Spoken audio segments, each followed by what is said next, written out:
Ya está ya. Creo que sí. Ah, ya sí, sí, ya está. Ya chicos, entonces empecemos con esta última clasecita. Ya. Qué rápido, 14 semanas. ¿Qué es la terapéutica de variabilidad de la farmacoterapia? Ya. Y esto aplicada a la farmacogenómica clínica. Ahí es genómica. Ya. Bueno, las normas de lo que es el curso como tal en APP. Y ahora empecemos con algunos datos estadísticos. La verdad, de este temita, el doctor vuelve a colocar lo que es bastantes datos estadísticos, epidemiológicos, comparaciones entre fármacos, porque esta clase de por sí, lo que es variabilidad, em, depende mucho del fármaco y depende mucho de la persona. Ustedes saben que los fármacos que nosotros tomamos no es el mismo efecto para mí como para ustedes, ¿no? O sea, ahí hay una variación. Esa variación es lo que básicamente estamos estudiando acá. ¿Por qué en algunos es un efecto beneficioso? Porque tal vez demora más, que ahí implica más los genes que tenemos, ya genes o mutaciones. ¿Y por qué en algunos es más rápido? ¿Por qué en algunos es un efecto más tóxico, ¿no? Entonces, a ver, viendo un poquito la clasecita, ¿ya? El doctor explica un poco lo que es, como le digo, la variabilidad de los fármacos. Ya le dije, es como que en algunos va a ser un efecto más terapéuticos que en otros, más rápido que en otros. Y habla de bastantes lo que son estudios, estudios de investigación, ¿no? Acá, por ejemplo, habla de unos antibióticos, ¿no? Con respecto a las infecciones. Y en ese estudio se vio que, por ejemplo, las infecciones en tracto respiratorio, ya el fármaco tenía como que de un 10 a un 60% de, se podría decir, de eficacia, ¿no? Depende mucho del fármaco que se esté utilizando. Y ahí mayormente se ve cuáles son los fármacos más utilizados dentro del estudio. También habla de la falla, o sea, esto mayormente son fallas, ya, falla del antibiótico. Esta ya es para lo que son tractos respiratorios, como la neumonía, entre otros, y este tiene ya un porcentaje de 15 al 80%, ¿ya? También nos habla de, por ejemplo, que el total de participantes en este estudio fue de 4.738, ¿ya? Y el fracaso del tratamiento de VIH fue de un 15,9%, ¿ya? Más o menos ese es el dato que nos brinda. Y acá nos dan también otros datos de gráficos. O sea, nos dice el metaanálisis de 6 ECA con un total de 6.219 pacientes. Reveló que los inhibidores de la COX-2 eran similares a los NSAID, que son AINES, en combinación con los inhibidores de la bomba de protones, ¿ya? O sea, básicamente estos estudios nos indican un poco, como le digo, la variabilidad cuando se utilizó estos antibióticos, sea para tracto respiratorio, cuál fue la eficacia o cuál fue en este caso, el efecto adverso en un porcentaje. E igual acá, o sea, habla de los inhibidores del COX-2, ¿ya? Eran similares a los AINES en combinación con los inhibidores de la bomba de protones, ¿ya? Y que generan estos efectos adversos como la trombosis, infartos, ¿ya? Pero sí mejoran efectos gastrointestinales como la gastritis, la úlcera, ¿no? Ya, siguiendo acá con los efectos adversos, eh, por ejemplo, ¿no? De los AINES, sabemos que los mejores AINES cuando nosotros lo llevamos, mejor dicho, cuando lo repasamos, ahí en semana 4 creo, ya.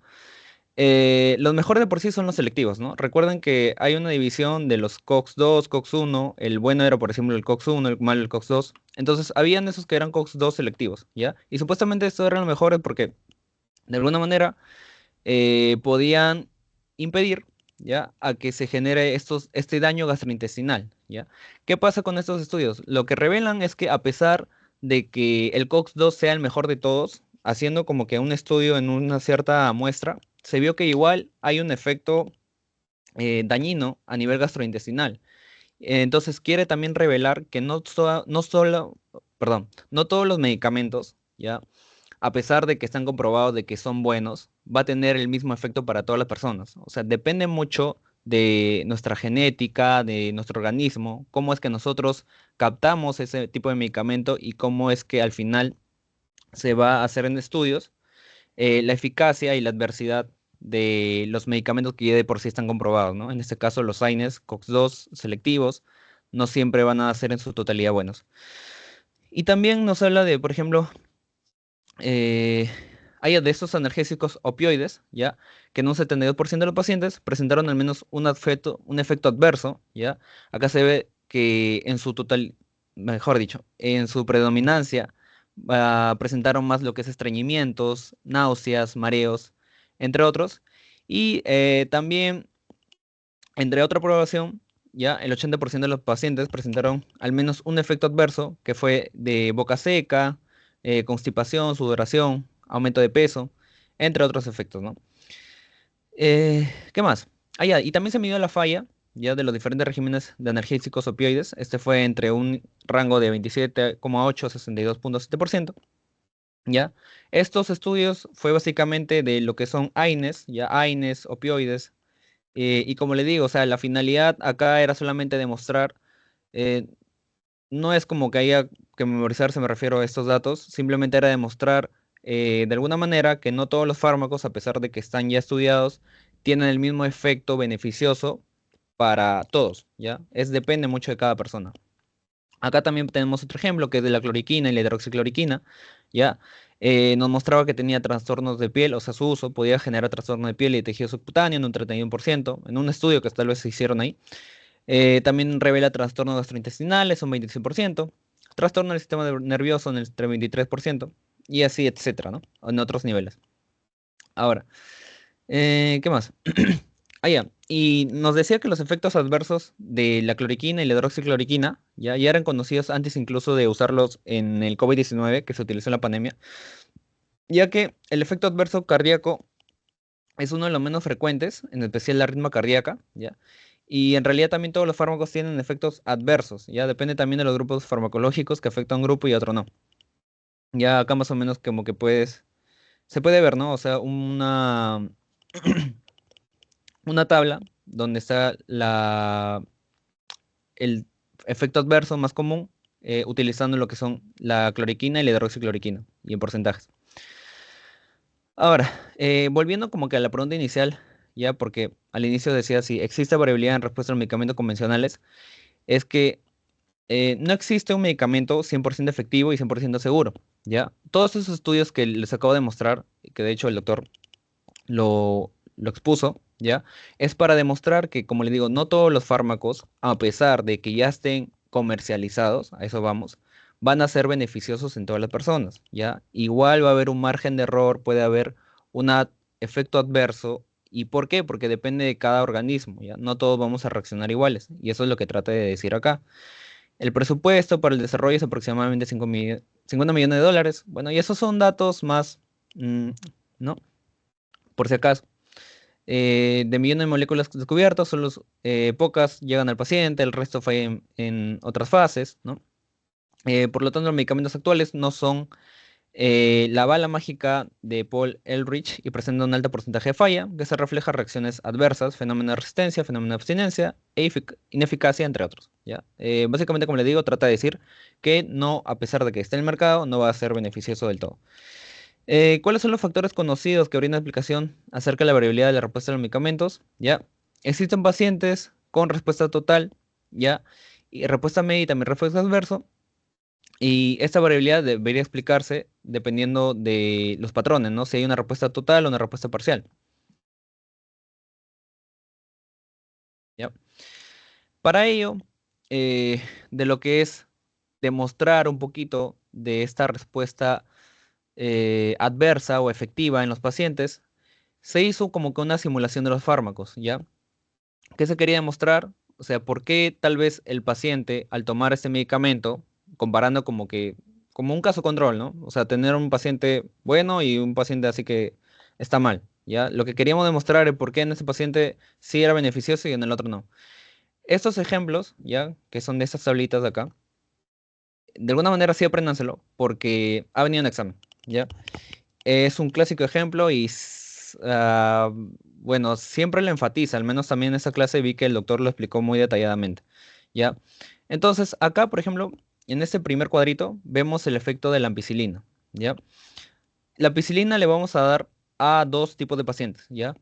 un paciente normal, sano, ¿ya? Con un pH 2 en el estómago y un paciente con enfermedad renal, ¿ya? Entonces, si se dan cuenta, el paciente sano va a tomar el medicamento, toma el medicamento y a las 3 horas el medicamento ya básicamente está en una dosis de 4 miligramos por litro. ¿Ya? Es decir, tuvo toda su curva de efectividad, hizo efecto y la estamos deshaciendo, ¿no? A diferencia del paciente con enfermedad renal, que si se dan cuenta, este paciente toma el medicamento y esta curva de efectividad de alguna manera está durando tanto que en realidad no estamos expulsándolo de nuestro organismo. Esto es malo porque al final, o sea, si nosotros tenemos un tiempo de vida media del fármaco, es para que no sea tóxico en nuestro organismo. Nuestro organismo de alguna manera sabe cuándo es, cuánto tiempo tiene que durar este fármaco en nosotros y cuánto tiempo lo tiene que eliminar, en cuánto tiempo, ¿ya? Entonces, en un paciente con enfermedad renal, por alguna razón, no se puede eliminar bien. ¿Y por qué? Porque la penicilina, ya, su metabolización es por vía renal, ¿ya? O sea, nosotros metabolizamos la penicilina por vía renal. Si es un paciente con enfermedad renal, no vamos a metabolizarlo y básicamente no vamos a expulsarlo. Por eso es que dura más el medicamento en nuestro cuerpo y ahí ya generaría un efecto tóxico, ¿ya? Entonces, eh, por eso también, o sea, como les digo, ¿no? En un paciente normal, normal, ¿no? O sea, el pH la verdad es una variación. Un pH 2 en su estómago lo elimina rápidamente ya, o sea, a las 3 horas ya tiene 4 miligramos sobre litro, hablando de la concentración en nuestro organismo. Y ya un paciente con enfermedad renal, o sea, lo toma y a las 3 horas en vez de tener 4 miligramos, así como un paciente sano, en realidad tiene hasta 13 miligramos sobre litro, o sea, tiene bastante y eso va a realizar un efecto tóxico en nuestro organismo, ¿ya? Entonces, en conclusión, cuando es un paciente con enfermedad renal y toma ampicilina, hay que ajustar la dosis, ¿ya? Hay que ajustar la dosis, hay que darle menos dosis. ¿Por qué? Porque va a durar más tiempo en nuestro cuerpo. O sea, de alguna manera tenemos que tratar de que no haga un efecto adverso en nuestro cuerpo. Ya, eso es lo que trata también de explicar un poquito acá, ¿ya? Y por eso es que este medicamento, eh, no, esto es más con respecto al otro ejemplo. Ya, el otro ejemplo, tenemos ya un paciente normal con un pH de 3.5, ¿ya? Es diferente a este que este tenía un pH 2, este va a tener un pH de 3.5 e igual, es un paciente con enfermedad renal el otro caso, ¿ya? Entonces, el paciente renal, como saben, va a durar el medicamento, no lo puede excretar, ¿ya? O sea, su metabolización, su excreción es por vía renal, entonces no lo va a eliminar, va a durar, ahí tenemos 12.5 de concentración. Y en un paciente adulto mayor, recuerdan que el ejemplo anterior teníamos 4 miligramos sobre litro, o sea, lo eliminaba a las 3 horas y ya teníamos 4 miligramos sobre litro nomás de concentración. Ya, este tiene más pH, tiene 3.5 a diferencia de este. Y si se dan cuenta, la concentración a las 3 horas ya no va a ser 4, va a ser 1.5, es decir, tenemos menos, ¿ya? Quiere decir que la relación se podría decir que es, de alguna manera, que si tienes más pH, ¿ya? Si tienes más pH, vas a eliminar más rápido el medicamento, ¿ya? Por eso, como que si acá tenemos 2 y nos queda 4 miligramos sobre litro, y acá si aumentamos el pH, eh, aum- eliminamos más rápido y por eso tenemos menos concentración a las 3 horas, ¿ya? La relación es inversamente proporcional, si podría decirles. O sea, a mayor pH, menor va a ser la concentración a las 3 horas, ¿ya?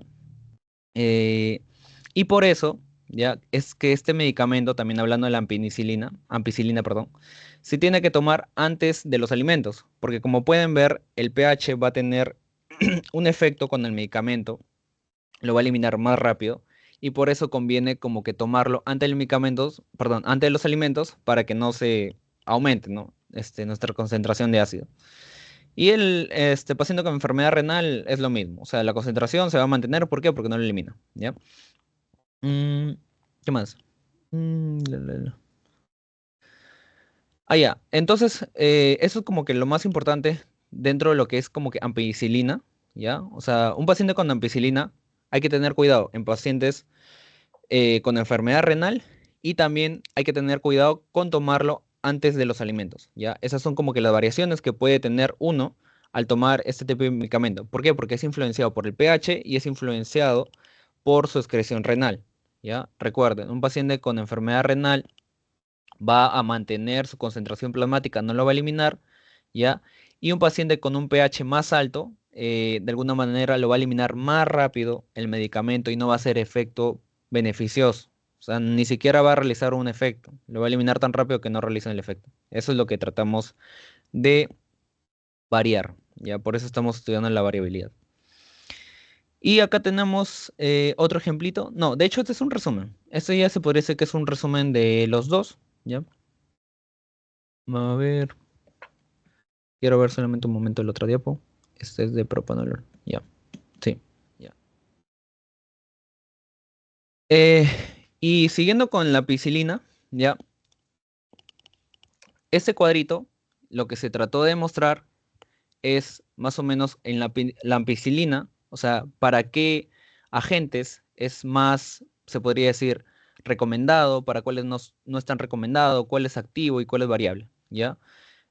Acá les coloqué más o menos la definición de cada uno. Recomendado quiere decir efectos de primera línea, o sea, la ampicilina, ¿para qué agente? Se podría decir que es primera línea. En el activo es como que segunda línea, o sea, la ampicilina, ¿para qué agentes puede ser segunda línea?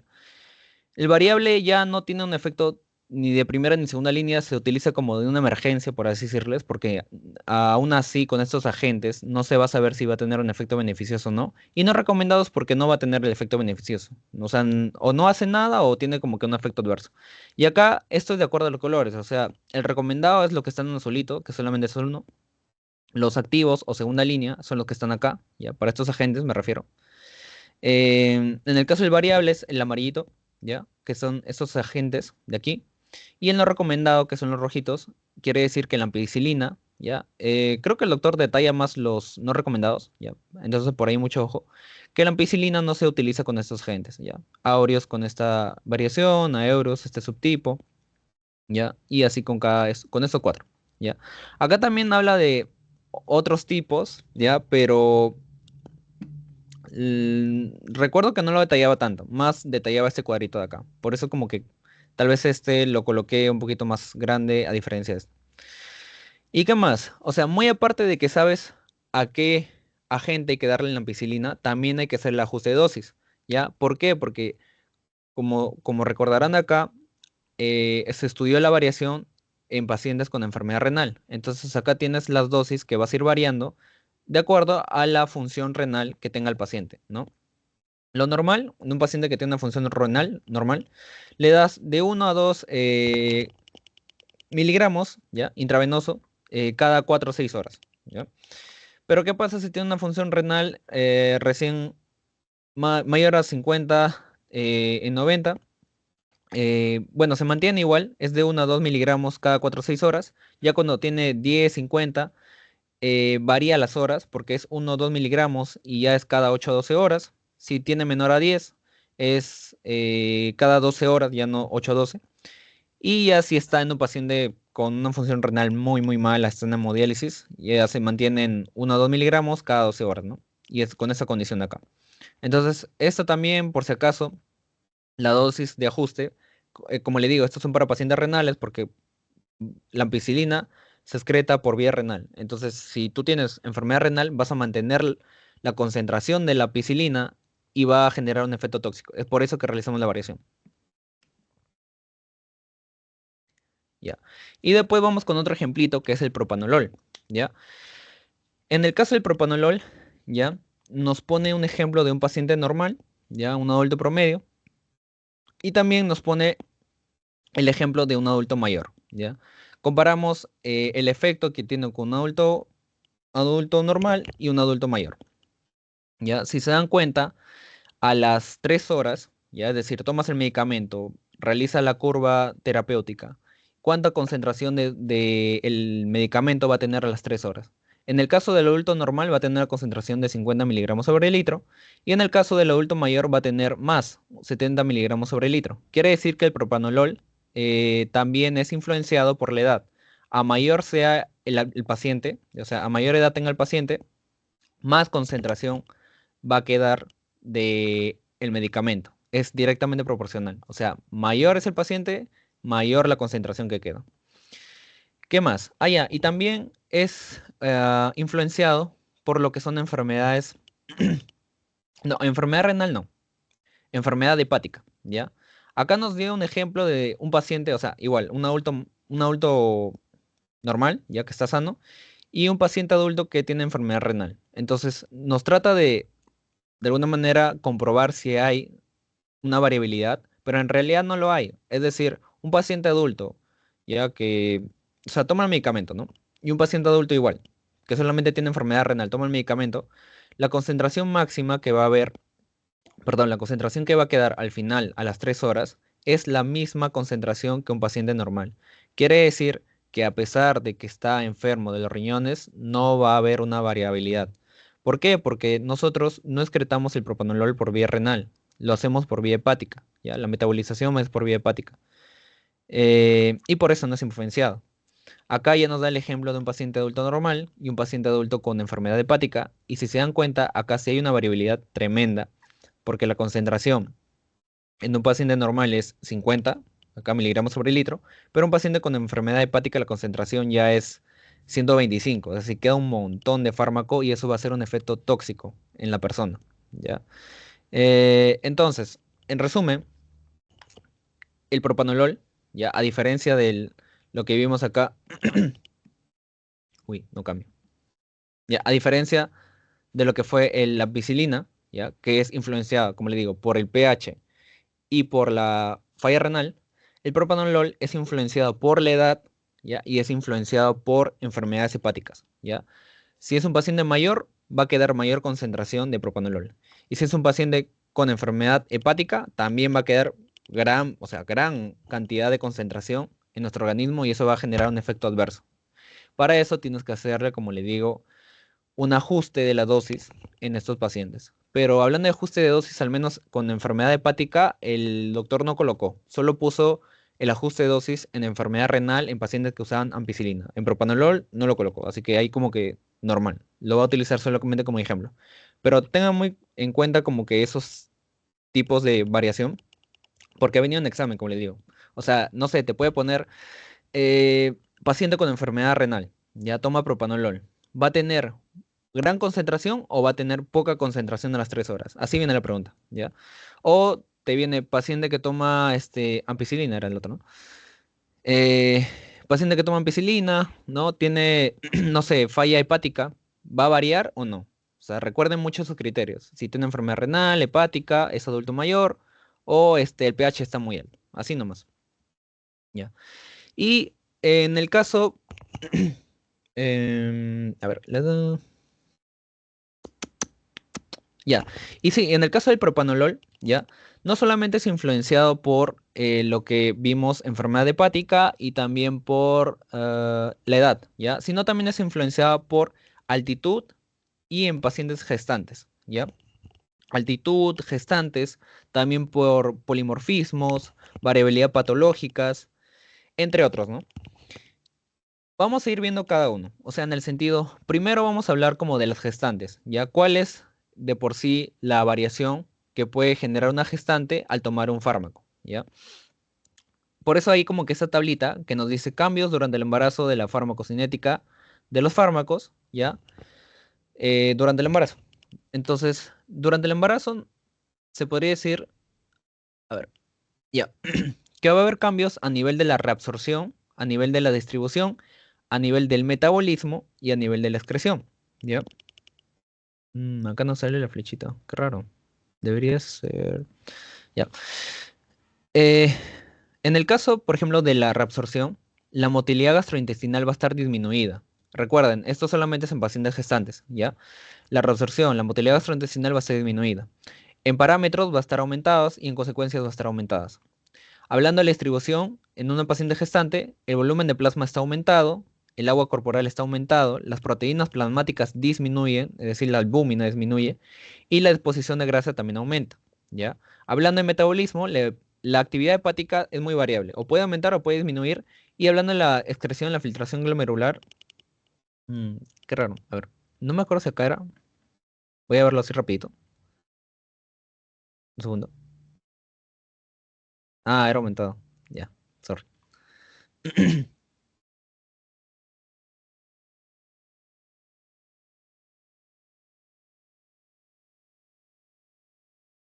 Ya. acá la filtración glomerular era aumentado, ¿ya? Como le digo, todas estas características es de una embarazada cuando toma los fármacos. Y todo esto hay que tenerlo en cuenta. Muy aparte de que vengan el examen, porque sí, también no ha sido banco, ¿ya? Es porque hay que tener en cuenta que las embarazadas cuando toman los medicamentos va a haber una variación del efecto, ¿ya? Eso sí hay que tener en cuenta. Acá también nos dice más específico cuáles son los parámetros y consecuencias que tiene la embarazada. Por ejemplo, ¿no? Un retraso del vaciamiento gástrico y aumento del pH gástrico, un aumento del gasto cardíaco, ¿ya? Estas son las consecuencias de cada uno. Un aumento del agua corporal total de líquidos extracelular, mayor compartimiento de grasa, etcétera, ¿no? Este cuadrito también es muy importante, como le digo, porque ha venido en examen. Ya. Entonces ya vimos los gestantes, que como le digo, era un tipo de, ¿cómo le diría? Un tipo de efecto, ya, para lo que es la penicilina, propanolol, perdón. O sea, para el propanolol, uno de los efectos que genera o mecanismos que puede generar la variación es en pacientes gestantes. Y ahora vamos a ver con respecto a la altitud. ¿Ya? Ahí. Entonces, no dice, la altitud puede influenciar la respuesta a medicamentos y, de hecho, sí. Se ha demostrado en estudios que sí hay variación en medicamentos de acuerdo a la altura, ¿ya? Diversos factores acompañan a la altitud, ya climáticos, físicos, fisiológicos. Entonces tendrá estos efectos la capacidad de influenciar la respuesta de fármacos. Y acá nos da como unos datos, ¿no? En el mundo se estima que actualmente hay 140 millones de personas, bien por encima de los 2.500 metros sobre el nivel del mar, ¿ya? Y asimismo, un grupo de millones de personas viajan a altitud por diferentes razones, según el Instituto Nacional de Estadística e Informática. Ya en 2015 la sierra representa el 28% del territorio nacional, con esta cantidad de kilómetros y de habitantes, es decir, que hay 30% de población peruana que habitan acá en la sierra. ¿Ya? ¿Qué más? Y también del Serún, ¿no? O sea, básicamente nos dice que acá las personas van más al Serún, a estas regiones, ¿ya? Y que recuerdo, así como que lo he visto rapidito, ¿ya? ¿Por qué hay una variación? Porque de por sí cuando estás en altura, va a haber hipoxia, ¿no? Va a haber menor oxígeno. Este oxígeno, de alguna manera, es una influencia, ¿ya? En el fármaco. Eh, Tiene que, de alguna manera, nos permite que funcione mejor nuestro organismo, o sea, al ver mayor, respiración, etcétera.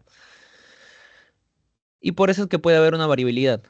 Simplemente que acá veo muchos datos epidemiológicos.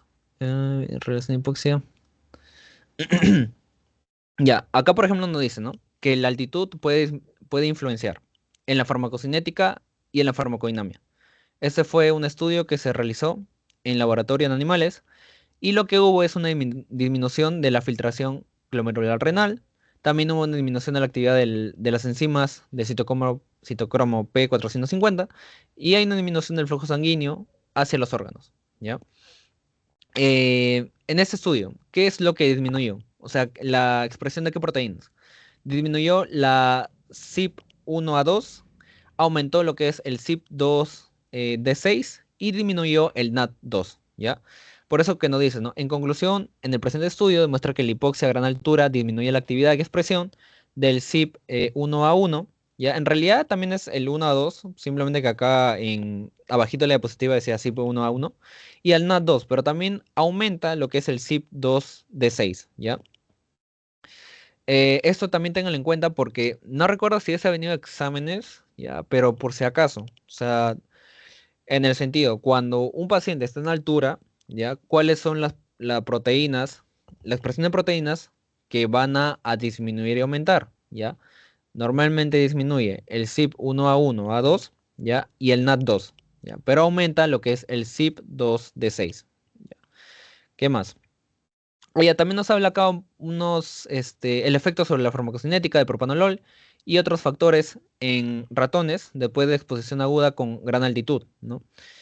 Es lo mismo, creo que acá era Ajá, acá era el efecto del propanolol. O sea, era un efecto del propanolol en ratones que estaban como que a nivel del mar, ¿ya? Y en ratones que estaban como que sobre gran cantidad de altura, ¿no? Por eso acá nos dice como que a 4.000 metros sobre el nivel del mar. y se vio que este efecto había una variación en estos ratones que estaban como que en altura, a diferencia de los ratones que estaban sobre el nivel del mar, ¿ya?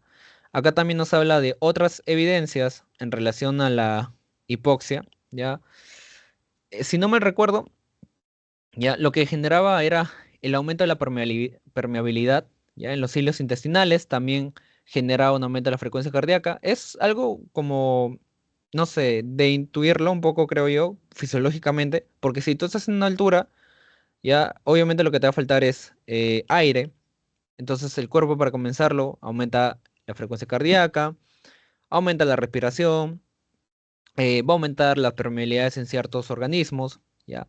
Va a aumentar, por ejemplo, la permeabilidad, no me acuerdo qué niveles, sí, o sea, en diferentes niveles, aumenta lo que es la permeabilidad y todo lo que es como fisiológico para comenzar en un paciente que está con altura, ¿no? Todo esto influencia en el fármaco. ¿Ya? ¿Qué más? Ah, ya, también qué cosa puede eh, alterar en pacientes con altitud. Y acá ya está en humanos, ya a diferencia de, por ejemplo, que estos estudios que fueron ratones, este es en humanos, ya. Este también aumenta lo que es la concentración plasmática, va a disminuir la orina, va a aumentar el tiempo de residencia del fármaco en el cuerpo y también aumenta el tiempo de vida media, ¿ya? Eso también tenganlo en cuenta por si acaso. ¿Qué más? Ah, ya, y esto de acá también fue básicamente lo mismo, demostrar cuáles eran los fármacos que tenían como que una variación de acuerdo a la altitud del paciente que se encontraba, ¿no? Es más de lo mismo, se podría decir. Ya, y acá también, o sea, los parámetros que estaban alterados cuando un paciente estaba en altura. Los de la derecha se podrían decir que es los parámetros que incrementaban, ya, tiempo de vida media, ¿qué más? El volumen de distribución de la función, la biodisponibilidad, etcétera. Y acá lo que disminuye, ¿no? Ya. Después de esto te trata de hablar un poquito de los fármacos genéricos y los fármacos innovadores, ¿no? O sea, los que están en el mercado y los que son, por así decirlo, los originales y los genéricos, ¿ya? ¿Cuál es la eh, diferencia? Un poquito, ¿ya? Pero así de manera de resumen, ¿ya? Tanto los genéricos como los innovadores, o sea, perdón, los innovadores y tanto los genéricos, ¿ya? Tienen un efecto beneficioso, ¿ya? Es verdad que no va a tener tanto el genérico como el innovador, porque el innovador por algo es, se podría decir que el mejor del mercado, el original, ya, pero sí el genérico cumple con los requisitos para llamarlo de alguna manera que realice este efecto terapéutico, ¿ya? Acá nos da una definición que es una copia de un medicamento innovador ya comercializado y cuyo patente ya haya caducado, ¿no? Debe garantizar mismo ingrediente farmacéutico, misma dosificación, misma vía de administración, y el requisito es que debe actuar de la misma manera y proporcionar el mismo beneficio clínico del medicamento innovador, ¿ya? Tiene que mostrar sobre todo lo que es bioequivalencia. Y bioequivalencia quiere decir, chicos, que es básicamente que realiza el mismo efecto, ¿no? Terapéutico que el otro. Garantiza la intercambiabilidad y puede sustituir un medicamento innovador en casos de emergencia, ¿no? Acá nos habla un poquito también del diseño cruzado, o sea, cómo es que se generó, cuál fue la idea para generar estos fármacos genéricos, ¿ya? Son ideales para no siempre posibles, pero no siempre posibles en farmacología. Cada sujeto es propio de su control. Pueden usarse cuando se investigan fármacos que se utilizan para tratamientos puntuales, ¿ya? Por ejemplo, analgésicos. Los diseños cruzados también se utilizan en estudios de biodisponibilidad. Y hay un ejemplo clásico del diseño cruzado, son los realizados para ensayar fármacos en el tratamiento de la dismenorrea. Este es un ejemplo, por ejemplo. Y eso de acá es igual, una variación. O sea, se podría decir que, como le digo, el fármaco genérico, más vamos a hablar de genérico, ¿ya? Porque obviamente el otro ya está muy estudiado, muy demostrado y por eso es el mejor de todos. Hablando de los fármacos genéricos, los estudios indican que tiene que cumplir un cierto rango de efectividad, ¿ya? A eso se le llama como que bioequivalencia, ¿ya? Y va desde 0,8 hasta 1,25, ¿ya? En porcentaje se podría decir desde el 80% hasta el 125%. Tiene que cumplir este parámetro. Lo que ven acá en amarillo quiere decir que cumple. O sea, son fármacos que cumplen con estos criterios, con estas bioequivalencias del ABC y del Cmax, ¿ya? Y si ya está en rojito es porque no está cumpliendo, o sea, no es bioequivalente. Cuando un fármaco es bioequivalente, quiere decir que cumple con los criterios mínimos para realizar este efecto terapéutico. Si no es bioequivalente, no. Va a realizar o no va a realizar el efecto o realiza un efecto adverso. ¿Ya? Y acá hay un estudio de que nos hablaba de, a ver, entonces, del tramadol, ¿ya? O sea, se estudió el tramadol para ver si cumplía de alguna manera con la bioequivalencia o no, y se encontraron dentro de los límites de aceptación propuestos, es decir, desde el 80% hasta el 125%, para productos bioequivalentes establecidos por la agencia reguladora brasileña, ¿no? En este estudio. Igual acá creo que se hizo un estudio con, si no me equivoco, era, a ver, gluco, el glucófago 1, ¿ya? Y no me acuerdo qué otro medicamento. A ver. Ah, era de metformina, perdón. Era de metformina y como que la comercialización, perdón, o sea, los nombres de metformina genéricos que pueden ser lanzados en el mercado. Estos de acá ah, es bioequivalente, o sea, es el glucófago 1, ¿ya? Demostró ser bioequivalente para salir al mercado como un bioequivalente de lo que es la metformina, ¿ya? Y acá fue del formulación, a ver, no me acuerdo qué fármaco fue este, porque creo que se cortó, o sea, la palabrita. Era del Brufen y del Lolars, pero no me acuerdo, o sea, el original cuál era. Es el problemita. Pero básicamente es lo mismo, o sea, lo que trataba de demostrar, como les digo, en todos estos estudios, es la bioequivalencia, si cumple o no para ser un genérico. Ya. Entonces, ya vimos, seguimos, o sea, en este casito, por si acaso. Todo lo que estamos viendo es de acuerdo al inicio de ¿cómo llamarlo? Los factores que pueden afectar a lo que es el propanolol. ¿Ya? Ya vimos altitud, ya vimos embarazadas, ya vimos los efectos en fármacos genéricos, ya vimos la bioequivalencia y ahora vamos a ver la interacción de fármacos. ¿Ya? Que en realidad todos estos factores se aplican a todos los fármacos, ya no solamente el propanolol, pero lo utilizamos como ejemplo porque desde ahí partió todo. Ya, esto sí se ve medio rayado, pero a ver, un poquito lo voy a explicar. Hablando de interacción de fármacos, en el Perú solamente se hicieron dos estudios, ¿ya? Uno fue como que en animales, usando lo que es el sulfametoxazol, ¿ya? Y vieron que sí era equivalente para el fármaco referente. Y el otro fue en humanos, ¿ya? Se hizo un estudio con el ibuprofeno, ¿ya? Para ver su bioequivalencia. El problema de este estudio es que al serlo en humanos, la verdad tiene que tener muchos permisos y es un estudio que no se volverá a realizar, ¿no? ¿Qué más? Interacción de fármacos, como su nombre lo dice, lo que quiere decir es combinar dos fármacos. Ustedes saben que al combinar dos fármacos o puede tener un efecto más potencial o puede tener un efecto adverso o anula su efecto, ¿ya? Entonces, en todos esos estudios que nos mostraba el doctor, quería de alguna manera decir si tenía un efecto beneficioso o un efecto adverso, ¿ya? Acá en este primer estudio, lo que se combinó fue el fenobarbital, que es un anticonvulsivante, con el levonorgestrel, que es un anticonceptivo, ¿ya? Y el efecto fue que el fenobarbital disminuye el efecto del levonorgestrel, ¿ya? Es decir, si es un paciente, ¿no? que no quiere salir embarazada, ¿no? Usa anticonceptivos, pero a su vez está usando este fármaco que es un anticonvulsivante, va a anular totalmente su efecto. Entonces, esta combinación no es buena. Después nos hablaba también del levonorgestrel, ya el anticonceptivo, con alimentos, en este caso del jugo de toronja.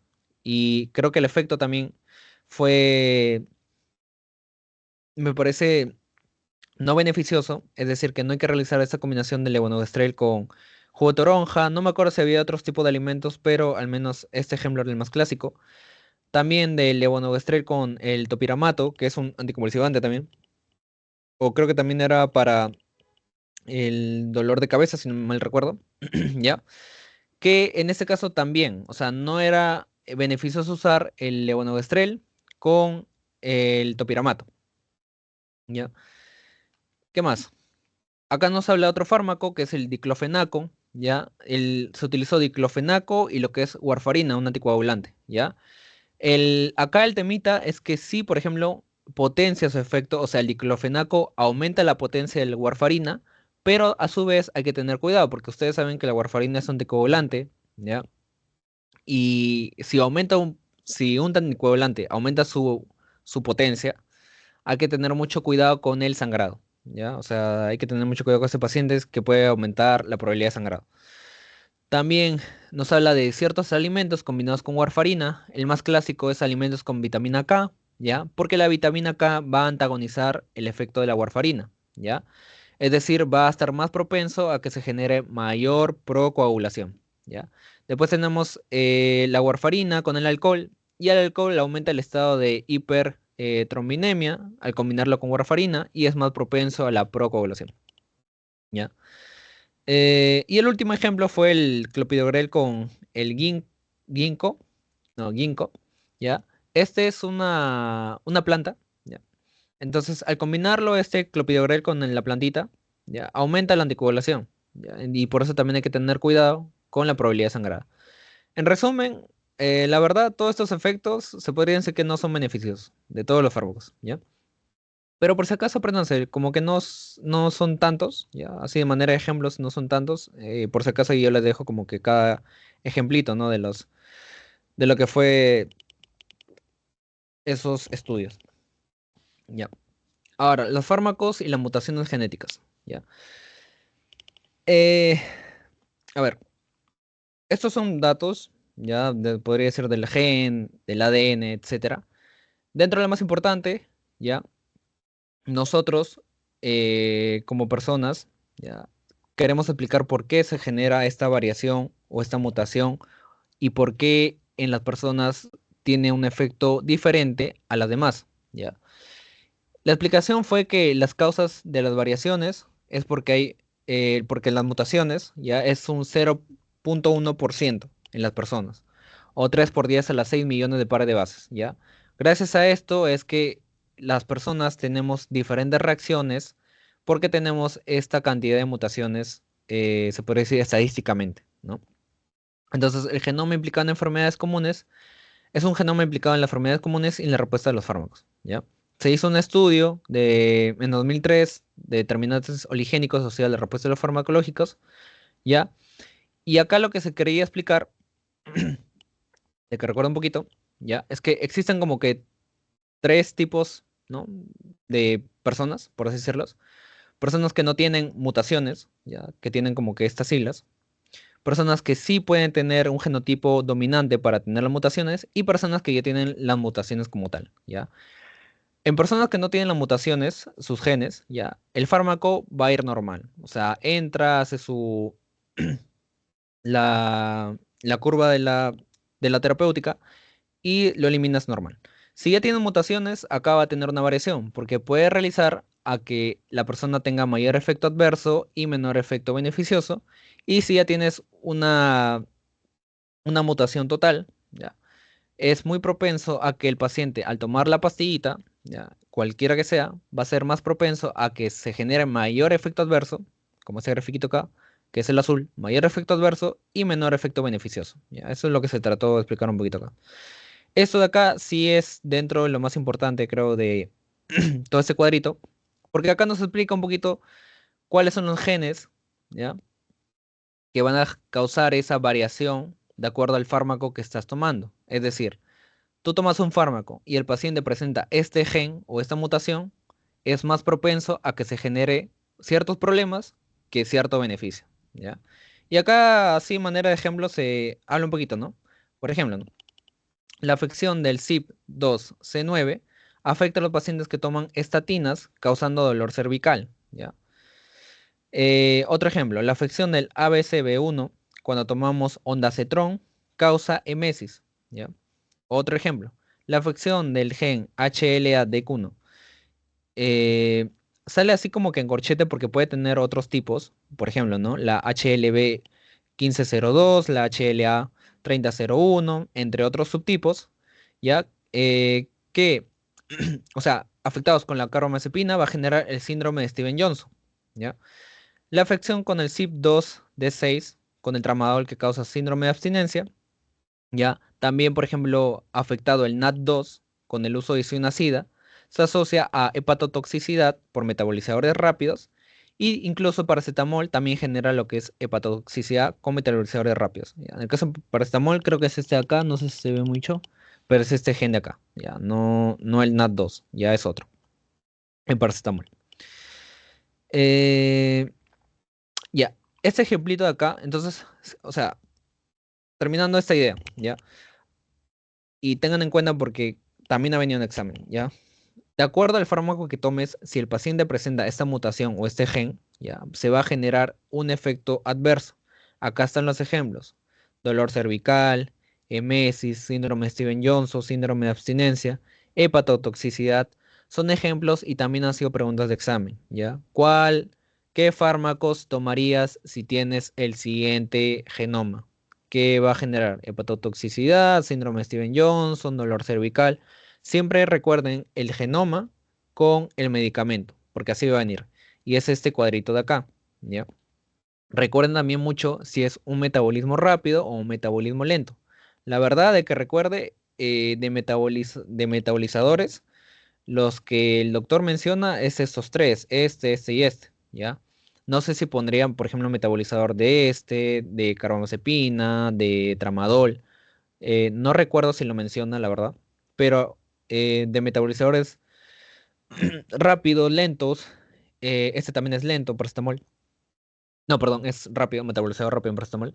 Ya, esos son los ejemplos más clásicos, hablando solamente de metabolizadores, ¿ya? Pero que es el medicamento con su genoma, ¿ya? Son estos de aquí, ¿ya? Eso sí, recuérdenlo sí o sí.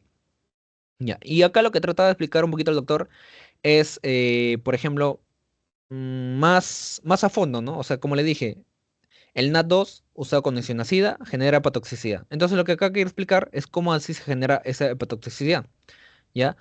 La isoniazida por efecto del NAT2 se puede convertir en acetilisonacida, ¿ya?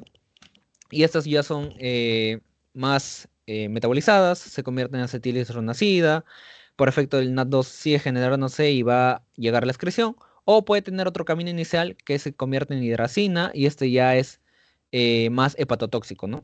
Entonces, ¿de qué depende si va a ser hepatotóxico o le eliminamos normal? Del NAT2. Si el NAT2 tiene un metabolismo más lento, ¿ya? Puede llegar a como se dice, a la excreción. Pero si tiene un metabolismo más rápido, va a llevar a la hepatotoxicidad, ¿ya? Así es más o menos el ejemplito. Y este también, o sea, nos habla un poquito de la metritilina, por efecto del CYP2C19 se genera noritriptilina, ¿ya? Y esto va a llevar a dos tipos de metabolismos, ¿ya?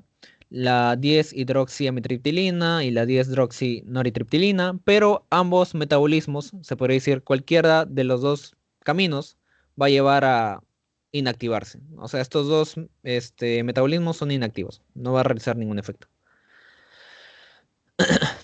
¿Qué más? Hay estos ejemplitos, ¿no? O sea, de por sí es lo mismo. O sea, es explicar lo mismo, ¿ya? Estos son la tabla que tenemos efectos adversos basado en el metabolismo propio de la metriptilina, ¿ya? Que al volverse inactivos tienen efectos más tóxicos que beneficiosos, ¿ya? Acá como que nos habla un poquito de los efectos que podría tener, es decir, ¿no? Perdón. La idea es que tiene estos dos caminos, la metriptilina, ¿ya? Pero cualquiera de las dos nos va a llevar a su metabolismo secundario, que es el 10-hidroxiamitriptilina y 10-hidroxinoritriptilina. Y nos dice acá en esta tablita que cuál sea la conversión va a generar estos efectos adversos. Por ejemplo, ¿no? En noritriptilina genera más efecto cardiotóxico, más efecto anticolinérgico, y en noritriptilina con amitriptilina, ¿ya? Es un efecto cardiotóxico total.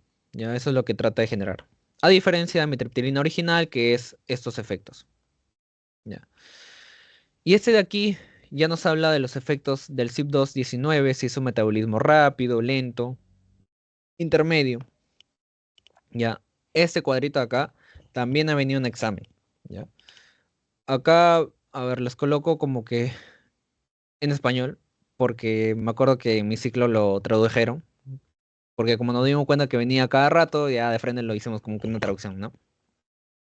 Y así, tal cual viene el examen. O sea, por ejemplo, te dice si el CYP 219 tiene un metabolismo rápido, ¿ya? ¿Qué efecto va, o qué va a generar, ¿ya? O cuál va a ser la recomendación terapéutica. Mayormente lo que te preguntan creo que es la recomendación terapéutica, si no me equivoco, ¿ya? O sea, esto de aquí, si no me equivoco. Porque te preguntan, eh, hay que evitar el uso con tricíclicos, o no sé, se considera una reducción de 25%, etcétera, ¿ya? Entonces, creo que mayormente lo que te preguntan de acá, pero por si acaso, si pueden aprender a hacer todo el cuadrito, bacán, ¿ya? Es de acuerdo a si es un metabolismo ultra rápido, rápido, intermedio o lento. O sea, sí, sí ha venido un examen ese. Y por si acaso los otros cuadritos, este de aquí y este, porque este de aquí es el mismo de acá, ya, es el mismo de acá. Pero los otros cuadritos, por si acaso también, yo les sugeriría que se la aprendan, ya, como así como, porque no sé si puede venir o no, pero esa es como que la mayor predominancia que ha venido. Y esto ya es lo último, ¿no? O sea, esto nos trataba de decir como que las variaciones genéticas que hay mayormente de acuerdo al continente, o sea, en África hay, este, no sé, mayor predominancia del D1A4 o del CYP2C19. En Europa hay más del CYP219, D1A4, ¿no? Así. Y en Asia más de NAT2, ¿no? Así como ejemplo. Acá nos habla un poco del polimorfismo según altitud, ya en los análisis de diferencias, ya, pero la verdad, más guíense, por ejemplo, de lo que ha tenido variación de estas flechitas de acá. Y también nos dice de la necesidad de un perfil farmacogenómico peruano, ya nos habla de la proteína para el transporte de fármacos, las enzimas del metabolismo de fármacos, que son estos de aquí, ya. Y ahí no se nota mucho acá. Bueno, entre otros, y este de acá, ¿no? La necesidad de un perfil farmacogenómico peruano, ya que es proteína para el transporte de fármacos, los blancos farmacológicos y las enzimas del metabolismo de fármacos para realizar lo que es la farmacocinética y farmacodinámica del paciente. ¿Ya? Entonces, eso chicos, creo que eso es dentro de lo más importante. Sí, la verdad este es un tema que es bastante datos estadísticos, pero la verdad, o sea, más que datos estadísticos hay que ir a lo puntual, ¿ya? La, lo puntual, la verdad, lo que yo aconsejo es en la simulación de fármacos, ¿ya? Tanto de ampicilina como de propanolol, los factores que influyen en propanolol, que en realidad es en todos los fármacos, pero en propanolol se vio las características que hay farmacológicas de las gestantes, esto de acá ha venido un examen. ¿Qué más? Esto de acá también en altitud, qué tipo de complicaciones puede generar, o mejor dicho, qué efectos puede generar, ¿ya? Esto de aquí también.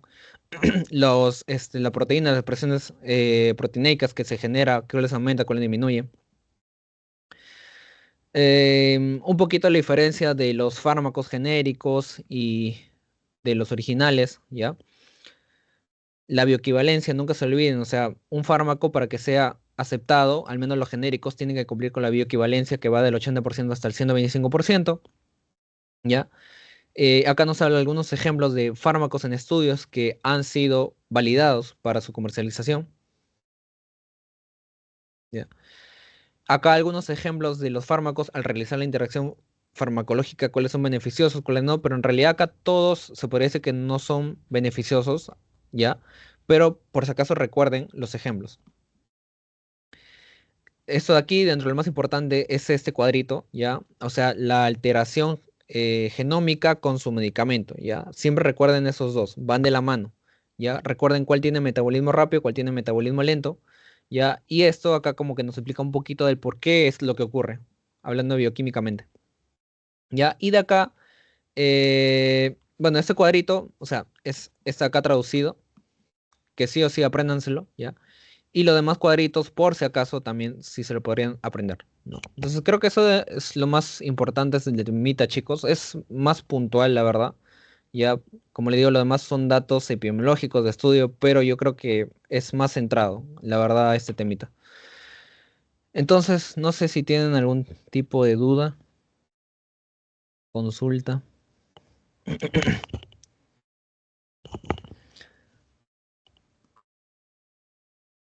Voy a ver un ratito para la grabación.